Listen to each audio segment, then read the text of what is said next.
is being a female, married. I'm 37. I have 2 kids. They're 5 and 7.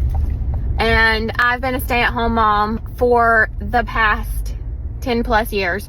I have no income. I have no money. I use my husband's credit card and I use my husband's money.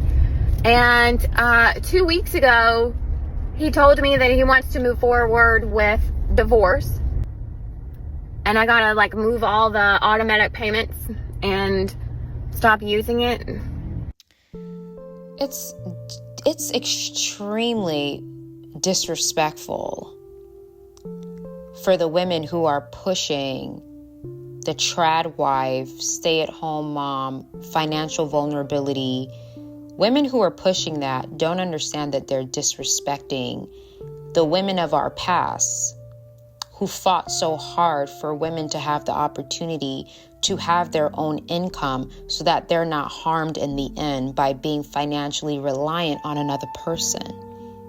There are women, we'll talk about that in the Divine Feminine class on Sunday. There are women who risk their lives so that women could have the opportunity to generate their own income. And there are women online that are encouraging women to be financially vulnerable using the guise of femininity, teaching femininity as dependence, teaching femininity as autonomy loss, teaching femininity as a way for women to be financially vulnerable to other people. Who's going to help this young lady navigate life at 37 years old after a decade of not having her own resources? That's a pretty tough position to be in. Ladies and gentlemen, this is not new. The only thing that's news to me is that it's still happening to several women around the world. Why? Because women are not telling women the ups and downsides of everything. What are the downsides of being a stay-at-home mother? The downsides are you don't have autonomy, meaning you don't really have your own internal power. You've given that away. You don't have financial independence because you're fully reliant on another person. You will lose your sense of self and your ability. You will be, in a way, you're going to be very jaded because you haven't really been showing up in ways that are required for survival, which is why she's getting nervous now, because she's given her autonomy away for so long that now she doesn't know where to start. And you want to know why this hits home? Because I've had calls with so many women who were stay-at-homes and they're like, Mel, I don't know what to do. I don't have anything to my name. How am I supposed to start over again? Well, the goal is for women to tell women the truth so that doesn't happen to them in the first place. You don't give your autonomy away. You don't give your power away. You have to work to have your own resources as a woman. That is very important to keep yourself safe from this type of dilemma. And the truth is, if you marry a man who's average, there's nothing wrong with average. Most people are average, by the way. If a woman marries a man who's average earning, tax bracket of $35,000, $45,000, $55,000, $65,000, $75,000, $85,000, $95,000, average. If a woman marries a man in that tax bracket and things don't work, she's not going to get some major divorce settlement. Majority of the child's expenses will be on the mother. The man will give his child support, maybe $400 per kid, $450 per kid, $350 per kid. But the nanny, the tutor, the school supplies, the food, the transportation, the mother is going to take the biggest financial hit. Unless, again, the man is a high earner where she will get a large settlement. Why do you think women who are honest in the older generation, they tell women don't have more kids than you can afford on your own? Don't have more than your own salary can afford. Because God forbid if something happens, you're going to drown. But women are not telling women that. They're selling women dreams. And for every dream that a woman sells you, you will pay the price when the reality comes out, when the truth comes out. I would not be able to live with myself if I go online lying to men and women. Because how does that benefit me going online lying to you and getting you set up for failure? Oh yeah, go sit at a bar tomorrow and you're going to meet a millionaire at the bar tomorrow. It's funny to me that people even believe in that stuff.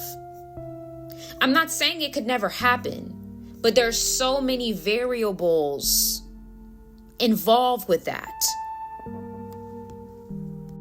And there you have it. I have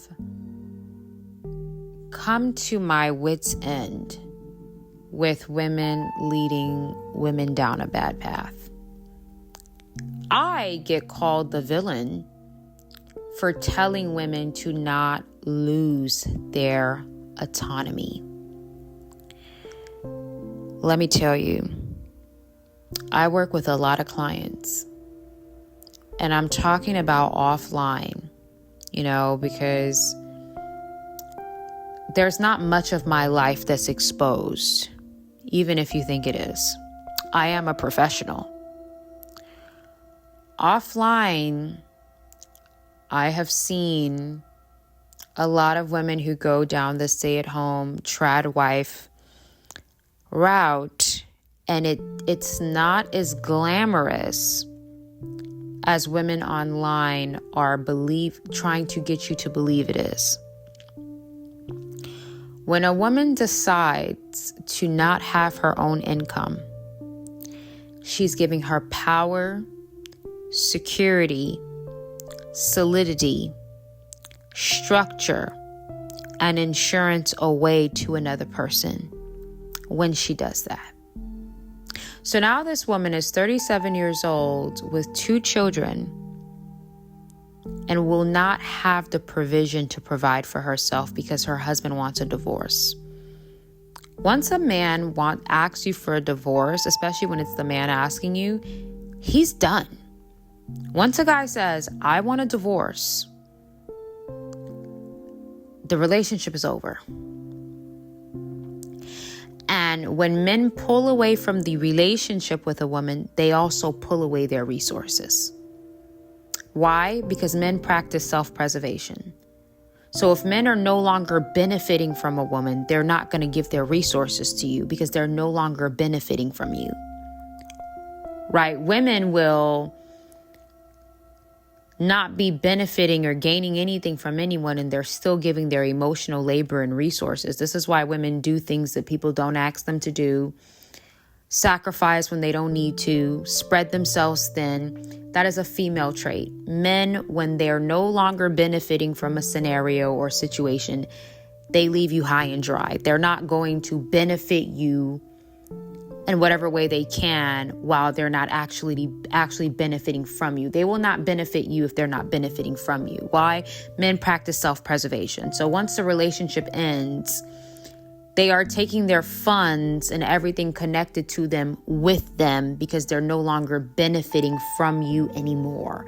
They are going to take their resource and give it to whatever new woman is not going to be a part of his life. That is the woman that will be receiving his resources.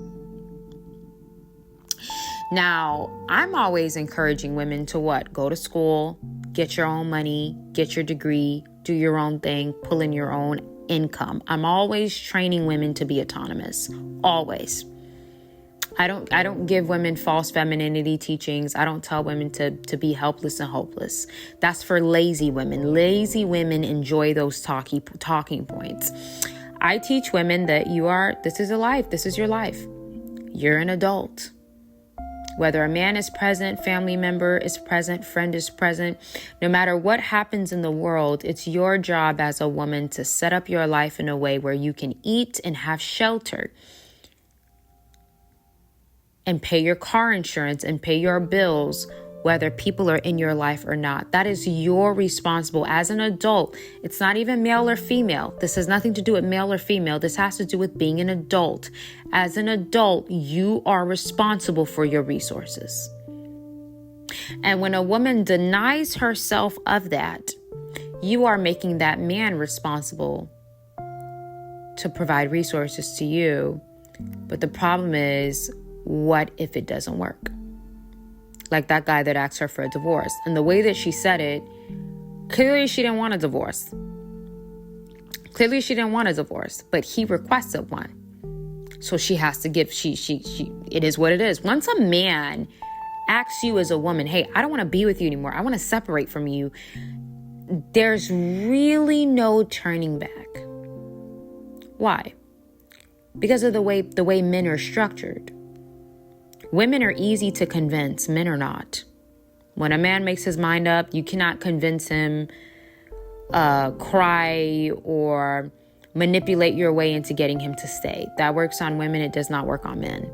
Once a man says, I'm not happy, I have a new person in my life, I want a divorce, I want to move on from you, he's not willing to work it out. Why? Because he's the one that recommended the divorce. So he's not going to work it out with you.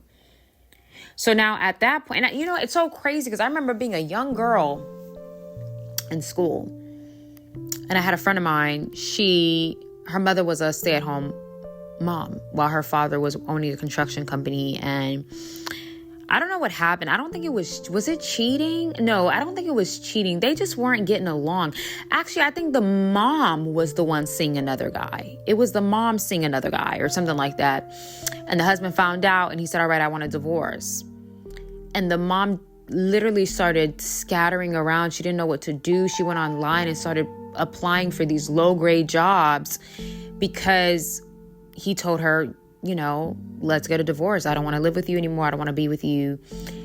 You can, you know, the kids could stay with you, but I'm leaving. And now she's trying to figure out, how am I going to support myself and my kids? Yes, he'll give me child support, but I don't have anything. I don't work a job. I haven't worked a job in years. I don't know how to live life without my husband because he's always done everything for me. No woman should be encouraging a woman to be in that position. Any woman that encourages a woman to be in that position does not like you. Right? And some women will hear me talk about these messages and say, oh, well, she's just saying that, but she can't. Ma'am, please. If I wanted to be a sugar baby, you know I have the looks to pull in coin. Let's not play games. Right? I don't believe in a woman giving up her ability to take care of herself. I think that's dangerous. Yes, if a man wants to come in your life and contribute, that's fine.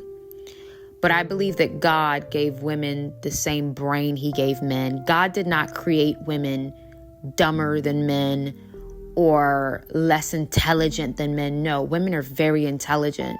The problem is they live in a system that wants to take their freedom away, that wants to take their power away.